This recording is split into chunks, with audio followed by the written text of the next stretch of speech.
Salut, c'est Coach Masqué. On se retrouve aujourd'hui pour un gros point sur l'actualité du football marocain et africain. Entre le mercato, la préparation du mondial 2026 et les coulisses de la CAF.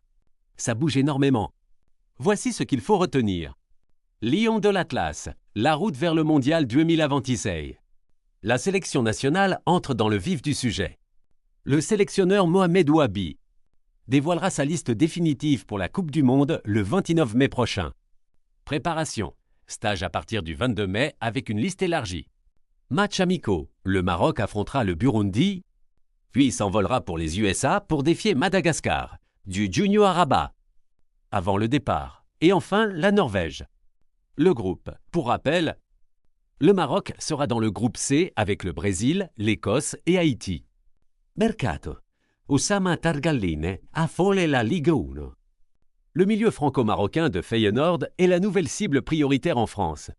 Avant titréant, ses stats en Eredivisie impressionnent les recruteurs. Lens, Monaco et Lille sont sur le coup. Son profil. Un récupérateur-organisateur ultra complet classé 9e meilleur milieu du championnat néerlandais selon les données de VB Scouting. CAF Awards 2026, direction le Nigeria.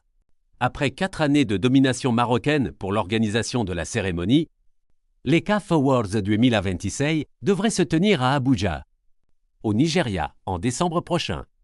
C'est un tournant qui marque peut-être un rafraîchissement des relations entre Rabat et l'instance africaine. CAN U17, les chocs Maroc-Tunisie. C'est le grand jour pour les lionceaux de l'Atlas. Ils affrontent la Tunisie ce mercredi à Ventihor, au stade Moulay El Hassan de Rabat, pour l'ouverture de la CAN U17. Objectif, un back-to-back historique. Où voir le match? En direct sur Ariadia et sur CAF TV. Botola Pro, le Maghreb Fès reprend les commandes. Gros changement en championnat. Le Mas de Fès a repris la tête du classement après Sagou. Victoire contre l'Union Touarga. Bandar. De son côté, le Wydad se relance en remportant le derby face au Raja, remontant ainsi à la quarta place. Restez connectés pour ne rien rater des prochaines performances de nos Lions. On se retrouve très vite sur le terrain, likez et abonnez et je réponds. À tous les commentaires, c'était Coach Masqué.